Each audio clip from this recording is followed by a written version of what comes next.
Top 3 ways that prison impacted me.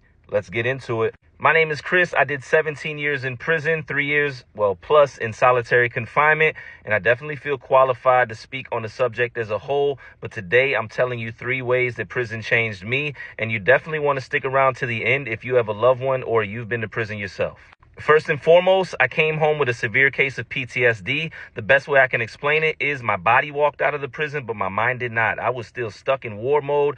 I was hypervigilant. My body was riddled with anxiety, and it made it extremely hard not to be triggered throughout the first few months of my reentry process. Not to mention, I came home 3 months before the pandemic kicked off in full swing, so you can only imagine how that contributed to my PTSD.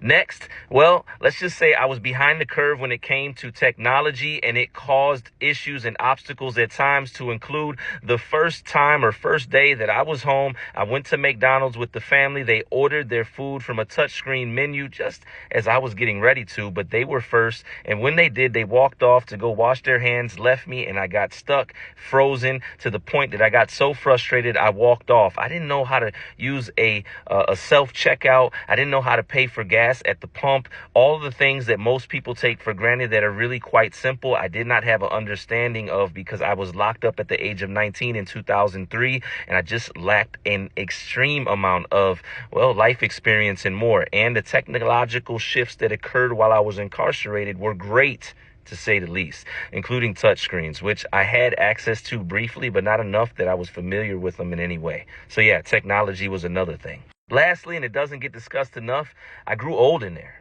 Like a lot of us grow old in there. I went in at 19. I came home at 36. I had a head full of hair, wavy hair. Believe that. Used to throw water in it, whatever. You understand what I'm saying? No grays in the beard. I came home. This is what I look like. I haven't really aged that much since I've been home. But, this is the reality of the situation. Prison is extremely hard on your physical overall, just as it is on your mental. And the things that occur to you in there, I believe, can age you a little bit faster. Some say prison preserves you, but I would say it's based on the amount of stress and your concerns attached to the outside world while you're in there.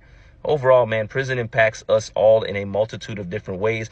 Please put in the comments how it's impacted you or your loved ones. This is a community thing, man, and we're having conversations that matter. We're never glorifying prison. We're simply talking about it in a way that it needs to. We're educating people, and we're not glamorizing it. We're not watering it down in hopes that people do not go there in the first place or go back, because recidivism, I almost said that word wrong, is extremely high still. Over 60% of people that come home from prison go back in the first 3 years, man. So let's keep going. Let's keep having conversations that matter, and let's stay free. Peace.